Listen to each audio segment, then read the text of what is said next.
দুর্গাপুরবাসীদের কাছে এখন একটাই ট্রেন্ডিং জায়গা, সেটা হচ্ছে দেশি লেন। তো এখানে বেশ কিছুদিন আগে খুলেছে, আমার যেতে একটু লেট হয়ে গেছিল, কিন্তু আজকে তোমাদের সমস্ত কিছুটা বলবো। এখানে কি আছে না আছে, খাবারের কি রেট, খাবারের কি টেস্ট, কোথায় কি আছে, খুঁটিনাটি সমস্ত কিছু জানতে ভিডিওটা আমার সঙ্গে দেখতে থাকো।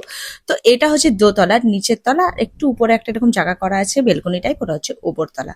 তো আমি এখানে ওপরের জায়গাটা নিয়েছিলাম। ওপরে যেতে গিয়ে এরকম দেয়াল পাবে হোয়াইট কালারের উপর, আর এরকম ফটো দিয়ে পুরোটা ডেকোরেশন করা।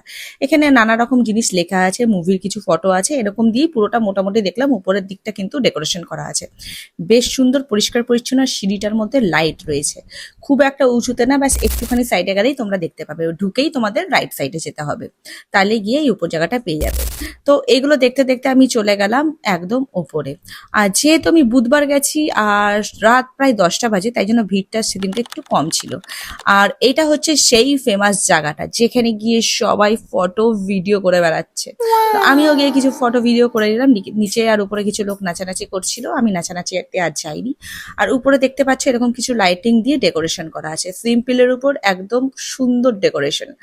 আর পুরো ওয়ালগুলো নিচে উপরে এরকম ফটো দেওয়া আছে। ওইদিকে কোনার দিকে রয়েছে একটা বার কাউন্টার, যেখানে ডিজে প্লে হচ্ছে, পেছনেই রয়েছে একটা এলইডি স্ক্রিন। আর এগুলোই ছিল ডেকোরেশন। আমার বেশ ভালো লেগেছে জায়গাটা। তোমরা কে কে গেছো আমাকে কিন্তু কমেন্ট করে জানিও। আর দুর্গাপুরবাসীদের কাছে তো এমনিতে কোনো ঘোরার জায়গা নেই, একটা নতুন জায়গা হয়েছে, আমরা সবাই ভীষণ খুশি। কারণ এরকম আমি চাই আরো নতুন নতুন জায়গা হোক, যেখানে আমরা যেতে পারি, ঘুরতে পারি। একই জায়গায় গিয়ে গিয়ে আমরা সবাই মিলে বোর হয়ে গেছি। তো নতুন জায়গায় যেতে আমাদের সবারই ভালো লাগে, তাই জন্য এই জায়গাটা আমার ভালোই লেগেছে। আর এটা আমি প্রথমবার নয়, আমি সেকেন্ড আরেকদিন গেছিলাম, এটা আমার প্রথমবার যাওয়া, মানে আজকের ভিডিওটা যেটা করছি সেটা প্রথমবার। তো চলো এবার কি কি অর্ডার করেছি সেটা বলে দিই। প্রথমে করেছিলাম পিনাট মশলা, যেটা আমার ভালো লাগেনি। তারপর করেছিলাম হাক্কা নুডলস, এটা খুব ভালো ছিল। এখানে আমি মিক্স হাক্কা নুডলস করেছিলাম, এখানে চিকেনের পরিমাণটা আমি অনেকগুলোই পেয়েছি। তো 11:30টার সময়, 11:30 নাগাদ এখানে গান বন্ধ হয়ে যায়, শুরু হয় প্রায় 6টা থেকে 7টার মতো। শুরুটা আমি টাইমিংটা বলতে পারবো না, কিন্তু বন্ধটা হয় 11:30টা নাগাদ। তারপরে কিছু আস্তে আস্তে গান চলে, বাস ভালো গান চলছিল, ভালোই লাগছিল, কারণ আমি 11:30টার পরই এখান থেকে বেরিয়েছিলাম। তো যাই হোক, এগুলো করতে করতে আমি খেয়ে নিয়েছিলাম একটা জুস। এখানে আমি ম্যাঙ্গো জুস নিয়েছিলাম, যেটা টেস্ট আমার খুব একটা ভালো লাগেনি। তো এটা টেস্টটা ছিল, মনে হচ্ছিল আমি রাসনা খাচ্ছিলাম, কিছু এখানে বরফ মিশিয়ে দিয়েছে।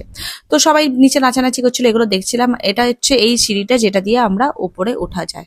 তো 11:30টার পর এখানে যখন আমরা বেরোচ্ছিলাম মোটামুটি ফাঁকা হয়ে গেছিল, তখন গানও মোটামুটি বন্ধ হয়ে গেছিল, নর্মাল বক্সে গান চলছিল। তোমরা যারা দুর্গাপুরে থাকো, কে কে দেশিলেনে গেছো আমাকে কিন্তু কমেন্ট করে জানিও, আর এটাও জানিও তোমাদের কেমন লেগেছে।